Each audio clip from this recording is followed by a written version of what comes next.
కాసేపట్లో సీఎం రేవంత్ రెడ్డి నల్గొండలో పర్యటించనున్నారు. 13,000 కోట్ల భారీ వ్యయంతో చేపట్టనున్న మెగా ప్రాజెక్టు పనులకు ప్రారంభోత్సవం చేయనున్నారు.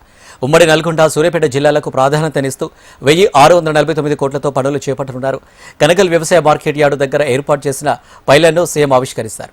ఆ తర్వాత నల్గొండ పట్టణంలోని ఎన్జీ కళాశాల మైదానంలో జరిగే భారీ బహిరంగ సభలో పాల్గొని ప్రసంగిస్తారు. సామాన్యులకు ఇబ్బందులు కలగకుండా పలు ప్రాంతాల్లో ట్రాఫిక్ ఆంక్షలు విధించారు. ఇందుకోసం అధికార యంత్రాంగం పటిష్టమైన భద్రతా వసతులు ఏర్పాట్లు చేశారు.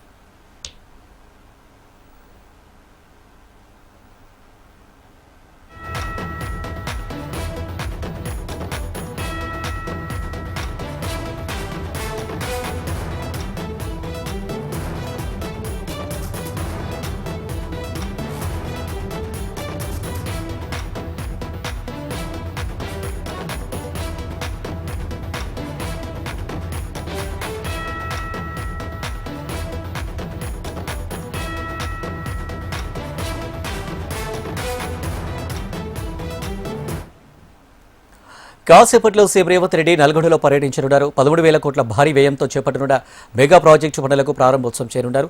ఉమ్మడి నల్గొండ, సూర్యాపేట జిల్లాలకు ప్రాధాన్యతనిస్తూ 1,649 కోట్లతో పనులు చేపట్టనున్నారు. కనగల్ వ్యవసాయ మార్కెట్ యార్డు దగ్గర ఏర్పాటు చేసిన పైలాన్ను సీఎం ఆవిష్కరిస్తారు. ఆ తర్వాత నల్గొండ పట్టణంలోని ఎన్జీ కళాశాల మైదానంలో జరిగే భారీ బహిరంగ సభలో పాల్గొని ప్రసంగిస్తారు.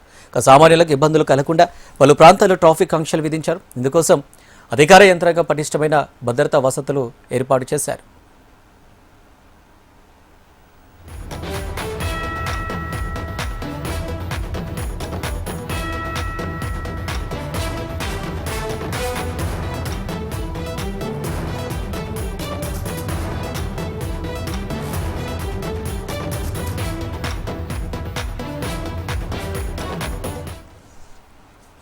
ఇక కాసేపట్లో సీఎం రేవంత్ రెడ్డి నల్గొండలో పర్యటించనున్నారు. ఈ పర్యటనకు సంబంధించి మరిన్ని డీటెయిల్స్ మా ప్రతినిధి పరమేష్ లైవ్లో అందుకు సిద్ధంగా ఉన్నారు. పరమేష్, రేవంత్ రెడ్డి పర్యటనకు సంబంధించి డీటెయిల్స్ ఏంటి?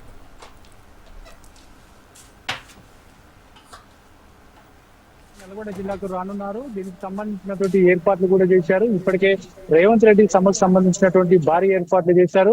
కానీ ఈ సభకు వర్షం అడ్డంకి ఉందని చెప్పుకోవచ్చు. ఏదైతే ఇప్పటికే భారీగా మబ్బులు కమ్ముతున్నాయి, చినుకులు కూడా పడుతున్నటువంటి పరిస్థితి ఉంది. ఈ నేపథ్యంలోనే రేవంత్ రెడ్డి ఏదైతే షెడ్యూల్ ప్రకారంగా నిర్ణయించినట్టుగా హైదరాబాద్ నుంచి 3:35 హెలికాప్టర్ లో కనగలకు రావడం జరుగుతుంది.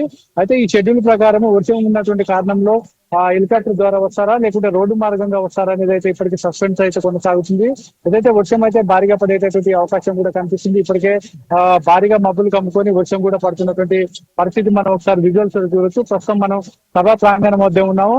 ఏదైతే కార్యకర్తలు భారీగా చేరుకుంటున్నటువంటి తరుణంలోనే ఇప్పటికే వర్షం కూడా భారీగా వస్తున్నటువంటి పరిస్థితి ఉంది. కాబట్టి ఏదైతే ముందుగా నిర్ణయించుకున్నటువంటి షెడ్యూల్ ప్రకారము సీఎం రేవంత్ రెడ్డి ఏదైతే 3:35 ఏదైతే చేపర్లో వచ్చేటటువంటి అవకాశం ఉంది అని ఇప్పటికే అధికారులు దీనికి సంబంధించినటువంటి అన్ని ఏర్పాట్లు కూడా పూర్తి చేశారు. కానీ చివరి క్షణంలో ఒకసారిగా మబ్బులు భారీగా పట్టడము, వర్షం కూడా పడుతుండటంతో సీఎం రేవంత్ రెడ్డి ఎలా వస్తారనేది అయితే ఇప్పటికీ సస్పెన్స్ కొనసాగుతుంది. భారీగా కార్యకర్తలు అయితే ఈ సభకు సంబంధించినటువంటి సభా ప్రాంగణానికి చేరుకోవడం జరిగింది. కేవలం మరికొన్ని క్షణాల్లో సీఎం రేవంత్ రెడ్డి వస్తున్నటువంటి పరిస్థితులలో ఇలాంటి వాతావరణం రావడంతో అయితే ఒక రకంగా ఇటు కాంగ్రెస్ శ్రేణులు కూడా టెన్షన్ పడుతున్నటువంటి పరిస్థితి ఉంది. కాబట్టి ఏదేమైనప్పటికీ ఈ సభ సంబంధించినటువంటి భారీ ఏర్పాట్లు చేశారు. ఒకవేళ భారీ వర్షం వస్తుందని ముందే ఊహించారు. కాబట్టి దీనికి సంబంధించినటువంటి కార్యకర్తలు కూడా ఎక్కడ కూడా ఇబ్బందులు కలగకుండా భారీ ఏర్పాట్లు చేశారు. జర్మనీ చెట్లు వేసి కార్యకర్తలకు ఇక్కడికి వచ్చేటటువంటి దాదాపుగా 80 నుండి 1,00,000 ఇటు ప్రజలు కావచ్చు, కార్యకర్తలు కూడా వస్తున్నటువంటి నేపథ్యంలో ఎవరు కూడా ఇబ్బందులు జరగకుండా భారీగా టెంట్లు కూడా వేయడం జరిగింది. ఇక్కడ ఉన్నటువంటి కార్యకర్తలకు మాత్రం ఎలాంటి ఇబ్బందులు కలగకుండా భారీ ఏర్పాట్లు చేసినటువంటి పరిస్థితుల్లోనే ఈ వర్షం అడ్డంకి వల్ల సభ ఎలా కొనసాగుతుంది, ఏదైతే ముందుగా అనుకున్నట్టుగా కనగల్లో ఏదైతే 13,000 కోట్లతోటి రాష్ట్ర వ్యాప్తంగా నిర్మించేటటువంటి హ్యామ్ రోడ్ల నిర్మాణానికి సంబంధించినటువంటి పైలాన్ ఏదైతే ఉందో దీన్ని ఆవిష్కరించడానికి సంబంధించినటువంటి ఏర్పాట్ల విషయంలో ఇప్పటికే ఏర్పాట్లు కూడా పూర్తి అయ్యాయి. అధికారులు కూడా సీఎం రాక కోసం ఎదురు చూస్తున్నటువంటి పరిస్థితులలో ఈ వర్షం కొంత టెన్షన్ పెడుతుందని చెప్పుకోవచ్చు.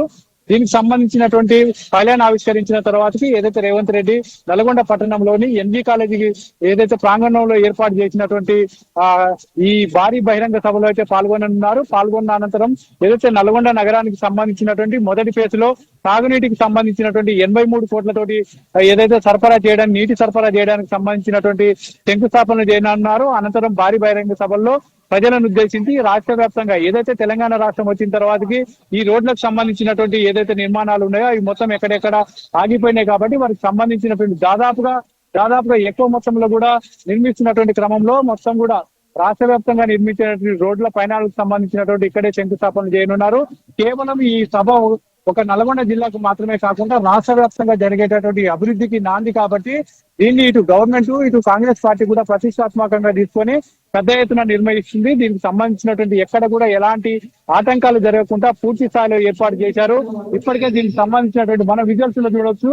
ఒకసారి మహిళలు కూడా పెద్ద ఎత్తున ఈ సభకు సీఎం రేవంత్ రెడ్డి సభకైతే హాజరవుతున్నటువంటి విజువల్స్ కూడా చూడొచ్చు. సీఎం రేవంత్ రెడ్డి వచ్చి ఈ రాష్ట్రానికి సంబంధించినటువంటి కావచ్చు, మహిళలకు సంబంధించినటువంటి విషయాల్లో పెద్ద ఎత్తున వీళ్ళకి సంబంధించినటువంటి ప్రభుత్వ పథకాలు అమలు చేస్తున్నటువంటి నేపథ్యంలోనే మహిళలు కూడా పెద్ద ఎత్తున ఈ సభకు హాజరవుతున్నటువంటి పరిస్థితి కూడా చూడొచ్చు. ఏదైతే సీఎం సభ అయిపోయిన అనంతరం మహిళలు కూడా చెక్కుల పంపిణీ కూడా చేసేటటువంటి కార్యక్రమం ఉంది కాబట్టి ఈ మహిళలు కూడా పెద్ద ఎత్తున ఈ సభకు కూడా హాజరవుతున్నారు. ఇక్కడికి వచ్చేటటువంటి మహిళలకు కూడా ఎక్కడ కూడా ఇబ్బందులు కలగకుండా అయితే పూర్తి స్థాయిలో ఏర్పాటు చేశారు. ఇటు కాంగ్రెస్ శ్రేణులు కావచ్చు, ఉమ్మడి నల్గొండ జిల్లా నాయకత్వం కూడా సీఎం రేవంత్ రెడ్డి ఈ పర్యటన నేపథ్యంలో సీఎం రేవంత్ రెడ్డి రాకతోటైతే ఉమ్మడి నల్గొండ జిల్లాలో పెండింగ్ లో ఉన్నటువంటి ప్రాజెక్టులు కావచ్చు, పెండింగ్ లో ఉన్నటువంటి సమస్యలకు మొత్తం కూడా పరిష్కారం దొరుకుతుందని చెప్పేసి ఇప్పటికే ఆశిస్తున్నటువంటి పరిస్థితులలో సీఎం రేవంత్ రెడ్డి పర్యటన అయితే మరి కాసేపట్లోనైతే ఇక్కడికి సభా ప్రాంగణానికి అయితే చేరుకొని ఉన్నారు. Right Paramesh, thank you.